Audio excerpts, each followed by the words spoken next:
Kepala Desa Sindang Mulia, Seplia Indriani, tak menyangka kasus warganya, Rodia 72 tahun, lansia yang dilaporkan oleh 5 anak kandungnya viral di media sosial.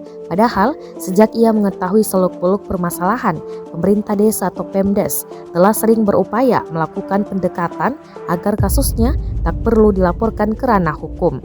Ketika laporan dilayangkan ke Polsek Cibarusa oleh anak pertama Rodia, bahkan pihaknya langsung berkoordinasi dengan tokoh masyarakat agar diselesaikan secara kekeluargaan.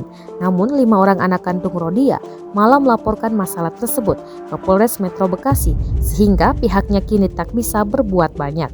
Sebelumnya, Haji Rodia, 72 tahun, seorang lansia yang tercatat merupakan warga Kampung Gudang Hut, RT 003003, Desa Sindang Mulia, Kecamatan Cibarusa, Kabupaten Bekasi, dilaporkan ke polisi oleh 5 anak kandungnya. Dia tahu katanya ibu menggelapkan surat yang terakhir itu di mana? Di Cikarang Baru, Polres Cikarang Baru. Polres Metro Bekasi. Laporin ibu siapa? Yang laporin ibu, si Sonya. Sonya itu siapa? Anak ibu yang pertama, Sonya. Yang kedua Pak Cogi ikut sama ibu. Sari Fadila, Sofiana, Eliana yang ikut sama ibu sama ini. Terus di Muhammad Basari Kadapi ikut sama dia rombongan.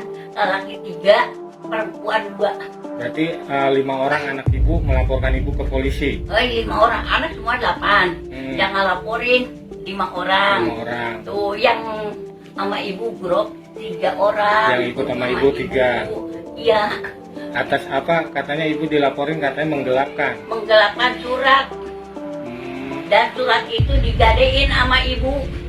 Awalnya ada ribut-ribut atau gimana, Bu? Wah, ada ribut, udah dari awal, dari Pak Haji suami ibu meninggal. Saya takut ibu saya kenapa-napa, takut sok kan, soalnya udah ada apa sih acara mau membunuh gitu kan, saya kan khawatir, saya umpetin ke rumah.